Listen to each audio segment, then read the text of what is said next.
እሷን ከማጣ በሞት ይሻላል። እሱ መፍትሄ ይሆናል ብለህ ነው? እኔ እኮ ለእሷ ስል ብዙ ዋጋ ከፍያለሁ። አባዬ ካሌብ መርሳት አልፈለግም። ብትስማሙ ባትስማሙ ቤት ለቃችሁ ትወጣላችሁ። እንዴ ቤቱንማ አልለቅም። ቤት እኮ የእኔ ነው ቲና። አዎ ግን እዚህ ቤት ብዙ ትውስታዎች አሉ፣ መጥፎም ትዝታዎች አሉ። ስለዚህ እሱን ትታችሁ በአዲስ ቤት ጥሩ ትዝታዎችም ይኖራል። እውነቱን ለመናገር አንቺ ሚስት እንደማትሆኚ እውነቱን አረጋግጫለሁ። መቼም ካሌብን አታገኘውም። አላማኝ ስራ ነው ካሌብን ማሳደድ አይደለም። አንቺ እኮ ስራ ፈት ስለሆንሽ ነው እንጂ እንደኔ ትንሽ ስራ እንኳን ቢኖርሽ እንደዚህ የሚረባውን የማይረባውን ማታሳብ ትችልም። ዳኒ ቲና እኮ ነኝ። አውቃለሁ። በጣም ያስጠላሽ በጣም። እስቲ እባክሽን ካሌብ አንቺ እንዲመርጥ አድርጊልኝ። ከሄዱ ላይ ነው ያንሳል። እንደሱ ከማድረግ አንተን ወደ ኤደን መመለስ ይቀላል። እኔ ልጅ አላማረኝ። ኤደን ምንም ስልኳ አልሰራልኝም። ደግሞ ሰፈር ቀይራለች። አረ ለእኔ ትደውላለች። አዎ ለእኔ ትደውልኛለች። አረ ለሁለታችሁም ትደውላለች? አዎ እንደውም ዛሬ ደውላልኝ ነበር። ምንድነው ማለት የምታውቂው ነገር አለ? ምክንያቱም ሁኔታቸውን ስላየሁ። ተጣልታችሁ ነው እንዴ? እሷን ተጣልታኛለች መሰለኝ። ምክንያቱም ታውቃለህ? አላውቅም፣ ግን ያው ጊዜን ፈጀብኝ ብላ ቢሆን ምን ያህል ነው የምትፈጅ? 4 ሺህ አልቀለድኩም። በትልቁ ነው የፈለግሽው? ምን ነው እናንተ ከዚህ ቁጥር ውጭ አታውቁም እንዴ? አልገባኝም። ስንት ያዘጋጀሁልሽ ነገር እኔ ራሱ ሳስበው በጣም ያስፈራኛል። እስከ ዛሬ እኮ ሳታዘጋጅ ልንቀርስ አይደለም። ማንም አይጠብቅሽ። ኤደን ነው አግኝታት ነበር? አዎ ወደ ላይ ስወጣ አግኝቻት ነበር። እየቀለድክብኝ ነው? የምሬን ነው። ወደ ላይ ይግሽ በዛ እንደሱ አይነት ደፋር ደግሞ የትም የለም። የሰው ሚስት ይዞ ለራሱ አለሰብ። ዳንኤል የሰማውን ነገር ማመን አቃተው።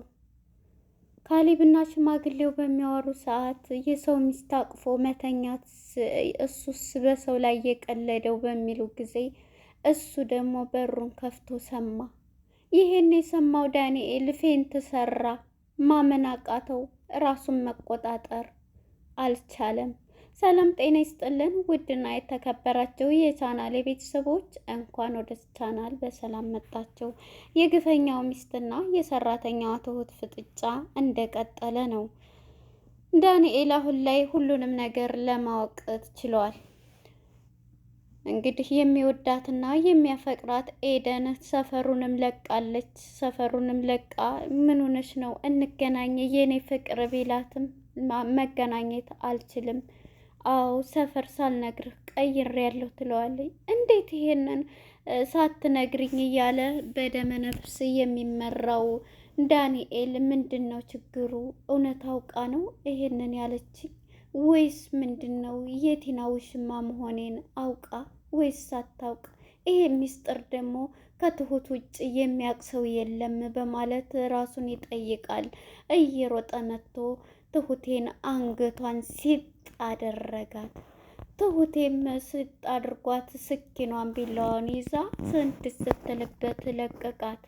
ይህንን ሲለቅ ይቅርታ እያለ አእምሮ በጭንቀትና በእንትን ውስጥ የሚገኘው ዳንኤል መልሶ ሊያዋራት ይፈልጋል።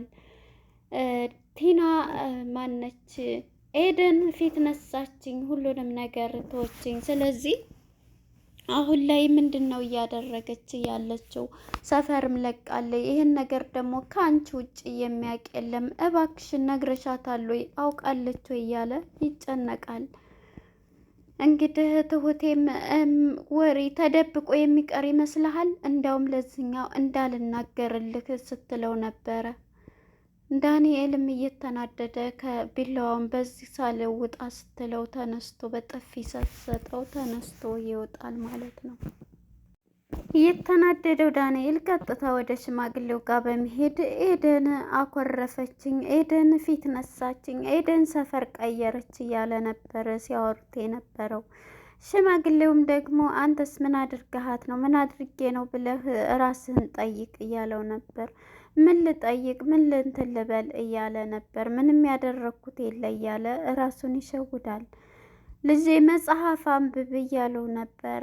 ይህንም ቢለውም መጽሐፍ አንብብ ይህን አድርግ ቢለው አልገባኝም፣ አሁንም መጽሐፍ አንብብ እንድታቅ ይሉታል።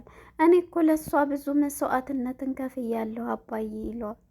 እሷም ላንተ ከፍላለች፣ ምንም ነገር አልከፈለች፣ እኔ ብቻ ነኝ የከፈልኩት እያለ ነው፣ ለእሷ ብዬ እያለ ነው። እንግዲህ እውነት ለመናገር ዳንኤል የሚሰራው ስራ መጥፎ ነው፣ ግን ደግሞ የሚሰራው ለቲና ብሎ ማን ነው ለኤደን ብሎ ነው። ይችኛይቱን ያፈቀረ መስሎ ገንዘብ ይዞ ለመውጣት ነው። ግን የሚሰራው በእንደዚህ አይነት ስራ እሷን ለማስተዳደር የሚሞክረው የሚከፍለው መስዋዕትነት ይሄ ነው። እንግዲህ ዘርፎ እንትን ብሎም እሷን ለማስተዳደር እና እሷ ጋር አግብቶ ለመኖር እየጣረ የሚገኘው ዳንኤል ማለት ነው። አሁን ላይ እንግዲህ እሷም ሁሉንም ነገር እንትን ብላ ሰፈሩን ሁሉ ቀይራለች። አባዬም አንብብ ራስህን እንትን በል እሷን ብዙ ከፍላልሃለች እያሉት ነበረ። ይህም በሚለውም ሰዓት ፍጹም እሱ ግን ሊገባው አልቻለም። አሁንም ተነስቶ ይሄዳል። ከመስመር ላይ እንግዲህ ማን ነው ካሌብን ያገኘዋል። ካሌብን በሚያገኘ ጊዜ ካሌብም ኤደን አሁን እኮ በዚህ አለፈች እያለ ንዴቱን ይጨምርለታል። ውሸትህን ነው እንዴ? አሁን ሰላም ብላኝ እኮ በዚህ ጋር አለፈች ይለዋል። የሚገባበት ያ ቅጡ ይጠፋውና እየሮጠ በዚህ ጋር ሄደች ባለበት ቦታ እየሮጠ ይሄዳል። እሷኑ ፍለጋ። እሷ ግን ሲደውልላትም ስልክ አታነሳለትም። ምንም ሲያደርግስ ምንም ነገር አታደርግለትም ማለት ነው። እንግዲህ ይህን የተጠራጠረው አሁንም ምንድን ነው ሰማችብኝ እንደ እያለ ራሱን በጭንቀት ውስጥ ይገኛል ዳንኤል ማለት ነው። ወደ ማነች ቲና ጋር ስንመጣ እንግዲህ ቲና ጥሩ ሰው ለመምሰል አባዬን ይቅርታ በማለት ተንበርክካ ትጠይቀዋለች። አባዬም እባክሽን ተነሺ እባክሽን እያላት ነበር። እኔ መፋታት አልፈልግም አባዬ፣ ይቅርታ፣ አዎ አጥፍቻለሁ፣ ብዙ ነገርም በድያለሁ፣ ግን ካሁን በኋላ ታርሜያለሁ፣ ምንም ነገር አላጠፋም፣ እባክህን እያለችው ነበረ። እሷም እንግዲህ እማትፋቱ ስለዚህ እኔ አያገባኝም፣ እሱ ካልተፈታሽም ከዚህ ቤት ግን ትወጣላችሁ ይላል። ይሄን ስትሰማ ማነች ቲና እብድ ትሆንና ከቤቱማ አልለቅም በፍጹም ትላለች። እንዴ ለምን አሏት። እንዴ እዚህ ቤት ትዝታ አለብኝ አለ። ትዝታ መጥፎም ጥሩም ትዝታ እዚህ ቤት ብዙ ነገር አሳልፈናል። ስለዚህ ከዚህ ቤት በፍጹም አልለቅም፣ ሬሳዬ ነው የሚወጣው እያለች አባዬን ትለዋለች። እኔን ቤት እኮ የራሴ ነው፣ ስለዚህ ከቤት ትወጡና ለጥሩም ይሄን አሮጌውን ትዝታ ትተውና በአዲስ ቤት ገብታችሁ አዲስ ትዝታ ትመሰርታላችሁ እያሉ ሽማግሌው ይሄንን በቅኔ ይነግሯታል። እሷ ግን ቅኔውም አልገባትምና እኔ በፍጹም እዚህ ጋር እቀመጣለሁ፣ በድያለሁ፣ አጥፍቻለሁ፣ በያሁን ተነሺ፣ እውነቱን ንገሪኝ ካልሽ ይቅርታ አላደረግኩልኝም፣ እኔ ይቅር ብልሽ ይቅር የሚልሽ ካሌብ ነው፣ እኔ ብዬሻለሁ፣ ይህን የሚወስነው ደግሞ ካሌብ ነው፣ እኔ ምንድን ነኝ እያሉ ነበር እኮ። አስታርቁኝ አስታርቀኝ እያለች ነበር። እውነቱን ንገሪኝ ካልሽ በፍጹም አንቺ ሚስት አትሆኝም፣ ባለጌ ነሽ ይሏታል። እንዴ ላጠፋሁት በደል እኮ ይቅርታ፣ ከይቅርታ በላይ ምን አለ፣ ይቅርታ ጠየቁኝ እያለች ነበር። በፍጹም አሏት። ይህንን እንግዲህ ያወቀችው ቲና አሁንም ከቤት ውጭ የተባለችው አሁን ላይ በቃ ምንም አማራጭ የላት፣ ወደ ካሌብ ጋር ሄዳ ገንዘብ መጠየቅ ነው።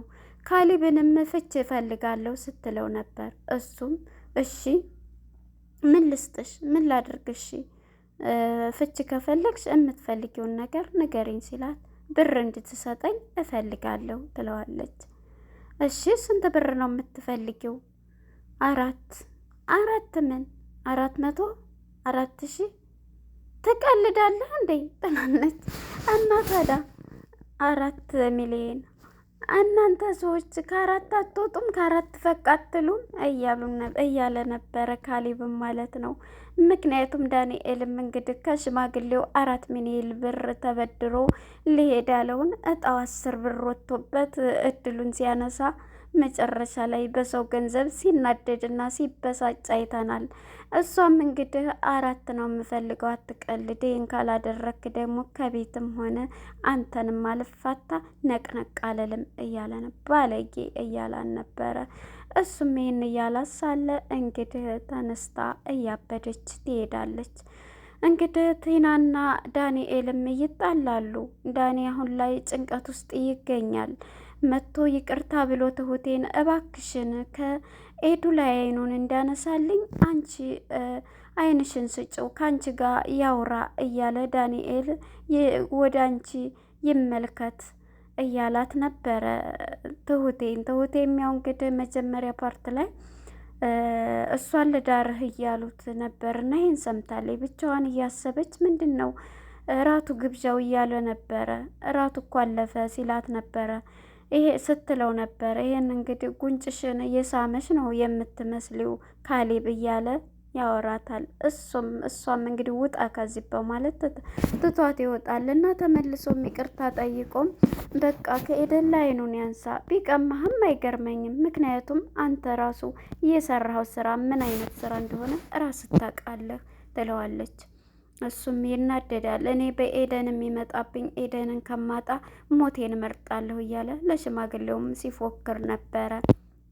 እንግዲህ ኤደንም ሰፈር ስለቀየረች ሁሉንም ነገር ስለማታገኘው በቃ እሷም እኮ ማመን አቅቷታል አባዬ እያለች ነበረ እንግዲህ ትሁቴ። እሷም ደግሞ እንደ ወንድ መስላ ትግባናት እንትን ትበላቸው እንደ ዝቤ ጉድ መችማ ያልቅ፣ እነሱም መከታተል በሽታ ማትረፍ ነው እንግዲህ እያሉ ነበረ ሽማግሌው። ኧረ አባዬ እንደው ይቅር እያሉ እኔ ግን አሁንም አላምናትም ቲናን ትላለች ትሁት። አዎ ስትሰራ ግዴታ መጠበቅ፣ እሷ የሰራቸውን እሷ ሳትቀምሳት አንበላትም እያሉ ነበር ሽማግሌ። አዎ ከባድ ናት ደግሞ መድኃኒት አርጋ ረፍርፋ ትጣለን እንዴ ትላለች ትሁቴ ማለት ነው። እንግዲህ ትሁቴ ከካሌብ ክላስ ገብታ ልብሱን እያጣጠፈች ነበር። የታጠበ ልብስ አንቺ እንዴት ሰው የተናናቅናል መሰለሽ? ምን ፈለግሽ? እንዴት የኔና የዳንኤል ልብስ አይታጠብም አይተጣጠፍም እያለ ምን አገባኝ? እናንተን ደግሞ እንትን ልል ትፈልጊያለሽ እንዴ? ደግሞ በዚህ እኔ እያለሁኝ ማን ነው ካሌብን የምታገኘው አይምሰልሽ ትላታለች። እኔ ሲቀጥል እኔ ስራ አለብኝ፣ እንዳንቺ ስራ ፈታ አይደለሁም። ደግሞ ከአንቺ የተሻልኩ እኔ ለዚህ ቤት እኔ ዋናይቱ ነኝ ትላታለች። አይደል ታይ እንጂ አሁን ከዚህ ከክላስ ቀጥታ ውጭ ስትላት ተነስታ ትወጣለች ማለት ነው።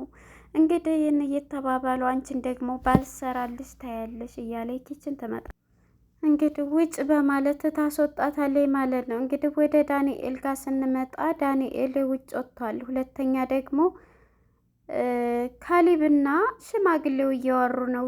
ልጁ እኮ ሊያብድ ነው። ታዲያ ይበዳ የሰው ሚስት እሱ ራሱስ አቅፎ እያደረ አቅፎ እየኖረ እሱ የሰራው የሰው የዘራውን ነው የሚያጭደው። ስለዚህ አይደንቀኝም አባዬ እያሉ ነበረ። እንግዲህ ካሌብ ማን ነው ዳንኤል ከውጭ እየመጣ ይሄንን እያወሩ እያዳመጠ ነበረ።